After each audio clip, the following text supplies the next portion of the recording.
So yan mga kababayan ang may pit na warning ng ating Pangulo sa mga kumukop-kop, cuddlers, nitong mga akusado. Wanted na po sila, fugitive from justice. Kasama kayo sa kakasuhan ng ating gobyerno for cuddling fugitive from justice. So makikita ninyo ang sincerity ng ating Pangulo. Seryoso siya. Minaliit ninyo ang kakayahan ng ating Pangulong Bongbong Marcos. Inabuso ninyo, sabi nga ni Ping Lacson. Ang kabaitan ng ating Pangulo, inabuso. Ngayon po, pananagutan ninyo sa batas. At mabilis ang naging aksyon ng ating mga authorities. Mabuhay yung ating NBI, mabuhay yung ating DILG, yung PNP CIDG sa massive manhunt na ginagawa mga kababayan ngayon laban dito sa mga sangkot sa flood control scandal.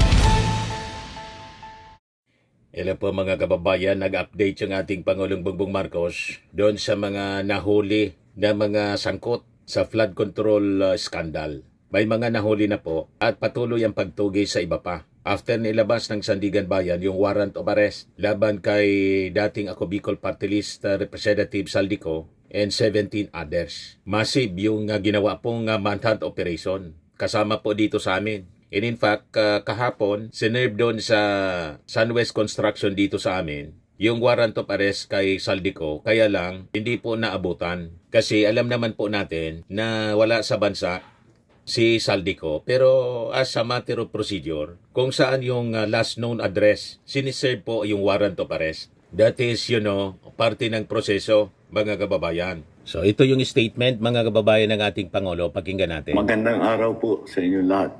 Muli po ako magre-report sa inyo tungkol sa mga iba't ibang development doon sa mga flood control project na kaso at para malaman po ng ating minamahal na taong bayan kung ano na ang naging progreso. Ito na po sa mga individual na may warrant of arrest sa Sandigan Bayan kaugnay sa mga flood control anomalya ang nasa kustodya na ng ating mga otoridad. Isa naman sa kanila na inaresto ng NBI at 6 naman ay voluntaryong sumuko sa CIDG. Meron din 2 akusado po na nagpahayag na ng intensyon na sumuko at susundin na ang PNP CIDG. Yung isa pong nahuli ng NBI ay natagpuan doon hindi sa kanyang sariling tirahan. Kaya't mananagot din yung mga nagtatago sa kanila.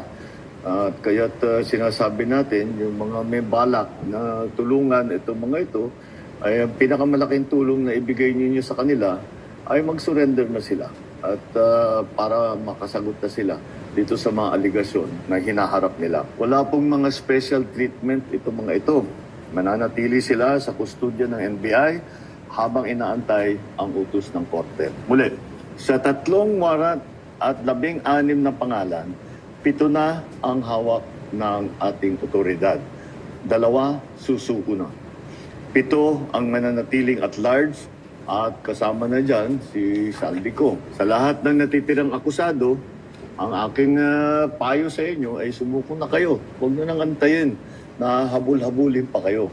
Mas maganda para sa sitwasyon ninyo na sumuko na kayo para maganda ang inyong pagsagot sa mga aligasyon na dinala kontra sa inyo. Sa mga nagtatangkad tumulong sa pagtatago, tandaan ninyo na kahit papaano, mananagot din kayo kung kayo ay nagtatago ng isang fugitive from justice. Tuloy-tuloy po ito. Hindi kami titigil, hindi kami hihinto. Maraming salamat po. Magandang araw sa inyo. So yan mga kababayan ang may pit na warning ng ating Pangulo sa mga kumukop-kop, cuddlers, nitong mga akusado. Wanted na po sila, fugitive from justice. Kasama kayo sa kakasuhan ng ating gobyerno for cuddling fugitive from justice. So makikita ninyo ang sincerity ng ating Pangulo. Seryoso siya. Minaliit ninyo ang kakayahan ng ating Pangulong Bongbong Marcos. Inabuso ninyo, sabi nga ni Ping Lacson. Ang kabaitan ng ating Pangulo, inabuso. Ngayon po, pananagutan ninyo sa batas.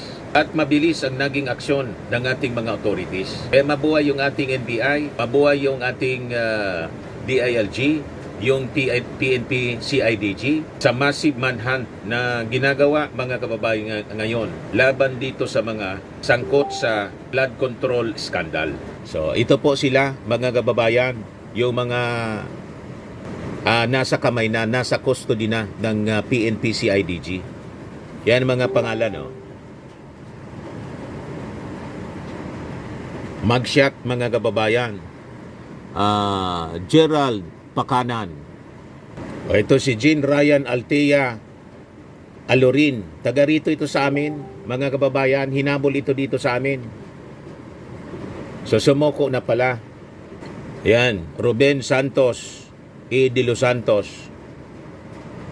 Ito si Dominic Serrano Gregorio. Ito si Felizardo Casono E. Sibare. O may babae po, Juliet Calvo Kabungan. Yan po sila mga kababayan. Tingnan, sabi ng Presidential Communications Office, nilabas na ang mugshots ng mga pangunahing anaristong sangkot sa flood control anomaly projects habang nagpapatuloy ang pinaigting na operasyon upang papanagutin ang lahat ng responsable. Kaya tuwang-tuwa yung ating mga netizens. Good job NBI PNP. Next Rocky na. DDS ano na? Angel Resurrection. Yes, God bless to NBI, PNP, ICI.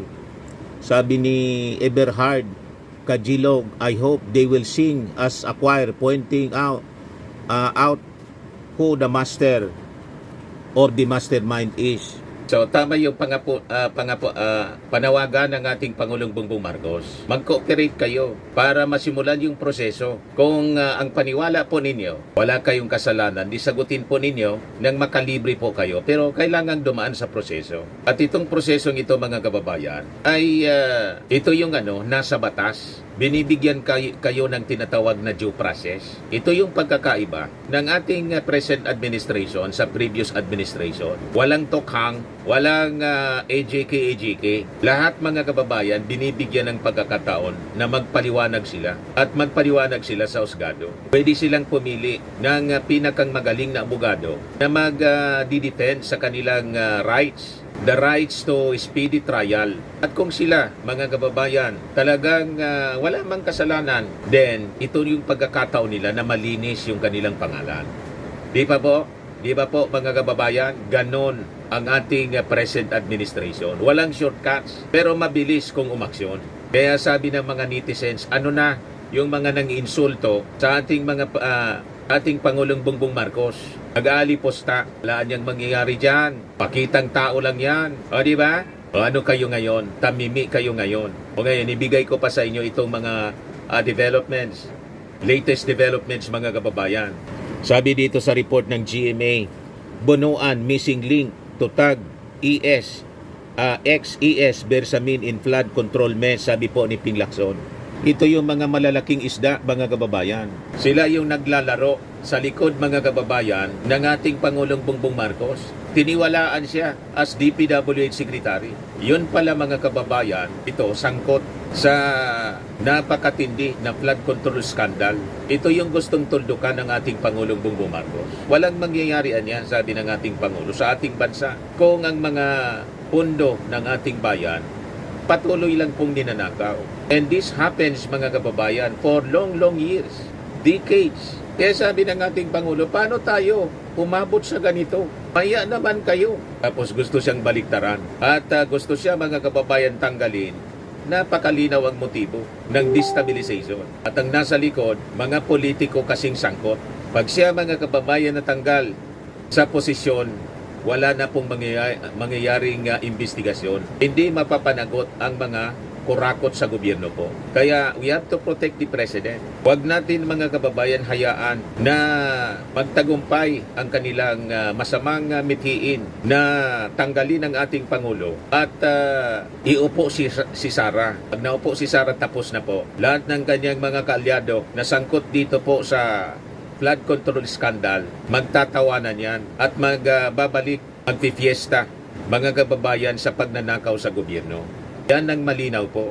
Yan ang sabi dito. The testimony of former DPWH Secretary Manny Bunuan can have direct implications on the involvement of former Executive Secretary Lucas Bersamin on the flood control scandal should the former return to the country. Senate President pro tempore Ping Lacson said kahapon po.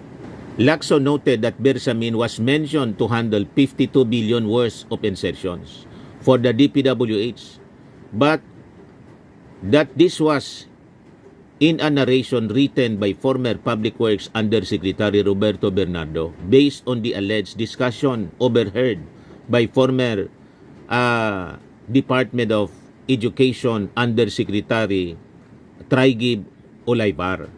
The senator noted that due to the nature of the accusation, it would only be Bunuan who would be able to directly link Bersamin to the issue should he return through statements backed with documentary evidence. Sabi ni Ping Lacson, ginamit, inaboso si PBBM. Yan o. Sinabi ni Senator Ping Lacson na ginamit at inaboso lang ang kabaitan ng Pangulong Ferdinand Marcos Jr. ng mga inaasahan niyang makakatulong sana sa kanya para sa ikabubuti ng bansa.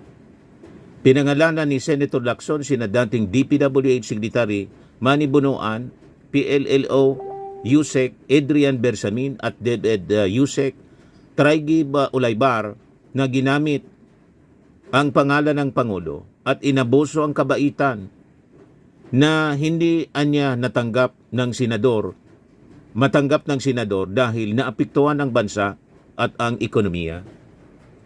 Grabe ang ginawa nila, mga kababayan, sa ating Pangulong Bongbong Marcos. Kaya makikita natin kung gaano kaseryoso ang ating Pangulong papanagutin yung kanyang mga opisyal at dating mga opisyal ng gobyerno na nagpasasa mga kababayan sa kaban ng bayan.